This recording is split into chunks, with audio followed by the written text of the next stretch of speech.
Hello, welcome to Old Nerd Reads his Marvel Comics in Order. This is episode 111. This time I read Peter Parker, The Spectacular Spider-Man, number 4.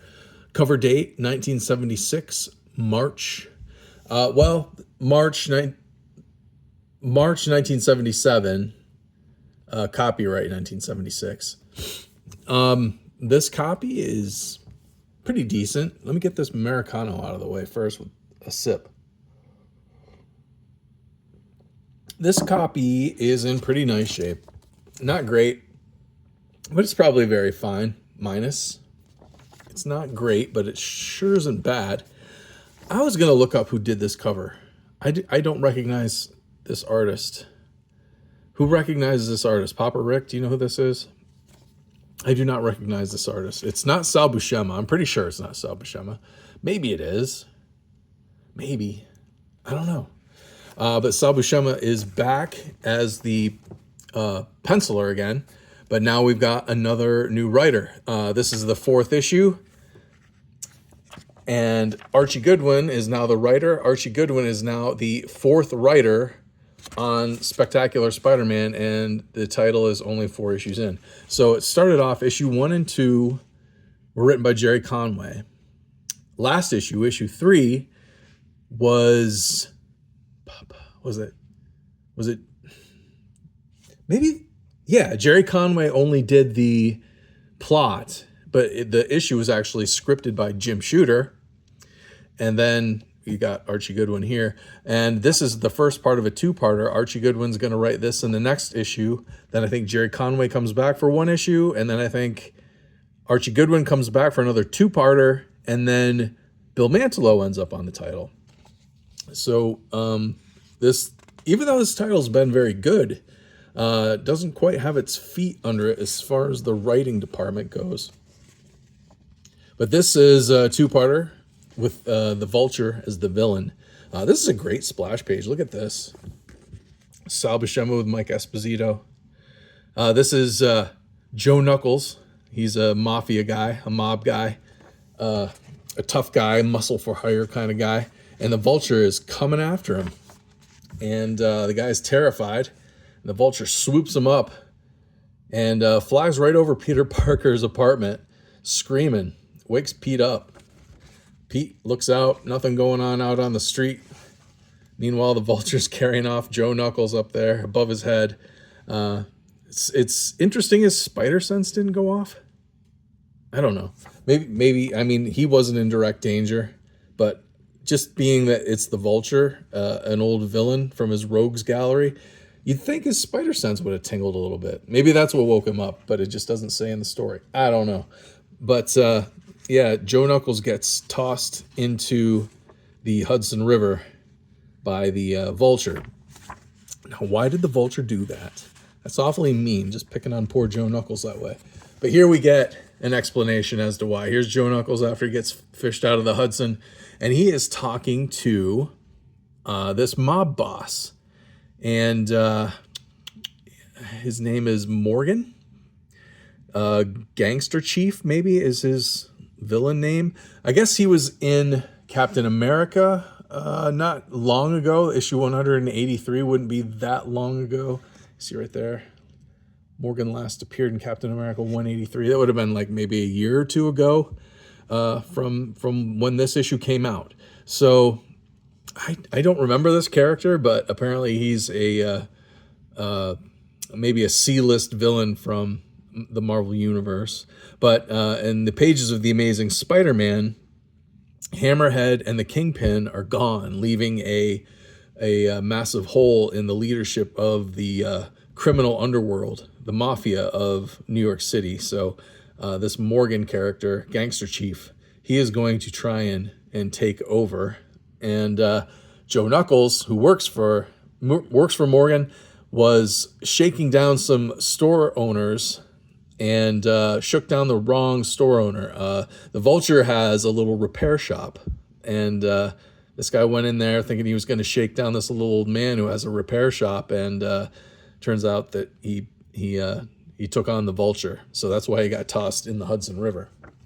Anyway, Spidey's late for class, jumps on top of a bus and promptly gets knocked off by a tree branch and gets yelled at by a cabbie for landing in the middle of the street. But right here is Joe Knuckles and Morgan pulling up outside the Vulture's repair shop. And they go in, and sure enough, they tick off the Vulture, and the Vulture just tears through him, hangs Morgan up from a street lamp. And the cops have to get him down. This embarrasses him in front of the cops and the public.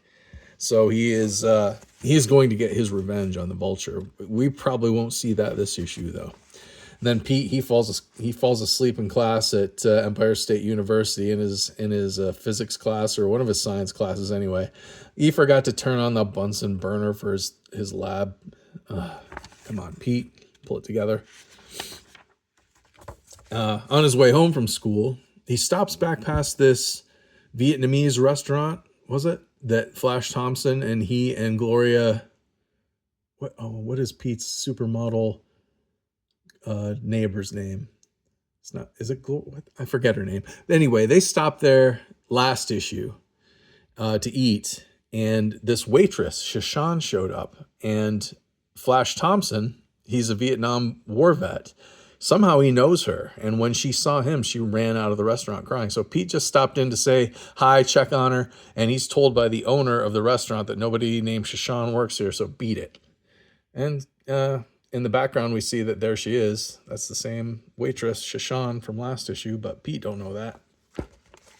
He's just trying to get home, and here's the Vulture taking helpless pedestrians, plucking them off the street and sticking them up on the edge of this building until Spider-Man shows up, because that's what the Vulture's been doing in his little repair shop. He has been rebuilding his suit, his wings, and basically becoming a better supervillain. And so, of course, Pete's got no choice. He's got to suit up as Spider-Man and save the day. Now here we get another bit of Morgan, and he has got a briefcase full of money, and he's hired someone called the Hitman. So we'll have to see what that's all about once I get past 4 pages of ads, as will happen in these older books. Let's see here. So Spider-Man goes on the attack. Great Sal Buscema storytelling here. These panels, the layouts, and the art itself. And I can't say enough about Mike Esposito. I think he's a great inker for Sal Buscema. Sal Buscema sometimes can do a real phone-in job. I've talked about that before. But he was writing he was drawing every other comic, I think, back in this time. So phoning it in is okay, but that's where the inker comes in and kind of saves the day. And I think Mike Esposito is one of the better ones for Sal Buscema. I really like his inks on Sal Buscema's pencils and layouts. But yeah, we have several pages of a aerial battle between the Vulture and Spider-Man, and then just when it looks like the Vulture is going to win, there's an explosion. And the Hitman shows up. So this is the character this must be his first appearance, I'm assuming. I don't recognize him. I don't remember him. He's a very modern, he's very an 80s looking character. And this comic was produced in 76, but this is a very 80s looking character, kind of a Punisher looking, vigilante looking character. Kind of progressive. But this is Archie Goodwin, and he is widely known as one of the greats in the storytelling, editing, comic book history crowd. So it's no wonder that he probably came up with this. I doubt he designed it. Maybe Archie Goodwin designed the character. I'm not sure. But this is our cliffhanger. Part 2. Next issue, also by Archie Goodwin, and I'm assuming Sal Buscema and probably Mike Esposito. We'll see. We'll have the showdown between these three. And the next issue has a really great cover, if I remember correctly. Really good. Like this character, the Hitman character. is kind of a few years early for the 80s. I feel like the cover for the next issue of Spectacular Spider-Man is that as well. The style of it, the look of it. But you'll have to keep watching this video series to see when I get there. Because what I'm doing in this video series, if you're new here, I am reading my Marvel Comics collection in publishing date order and doing a video for each issue. So if that sounds cool to you, please subscribe. And if you know any other old nerds like us who like to reminisce about our comic book collection, please share my channel or my videos with them. Otherwise, like, share, and subscribe. Thanks for watching. I'll see you next time.